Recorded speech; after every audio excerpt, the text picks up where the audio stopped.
जितना दिन एक आवा में चलल तो चलो कि अब ना चली। कहे अब हमसे ना तपरी काहे सब पड़ी बताई बाबू तू लोगन को रोहन हमसे देखल ना जाते हीरा। का ना देखे तो बताइबा के बस खाली चुम कहीं लगला काहे के बताई का बताई हई हमार लइका दिन भर बकरी चरावत बा। हई कॉलेज जातो पढ़ हां ई डॉक्टर बनी हां इंजीनियर बनी हां हई हमार लइका का बनिहार बनी न कर।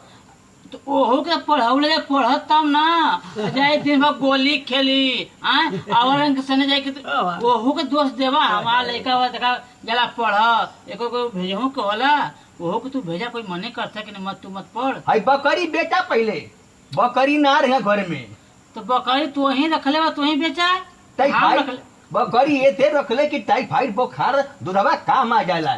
हाँ। जब तू कुछ स्वार्थ है में जेत बड़ा कि 200 रुपया लीटर बेची दूध तो तोहार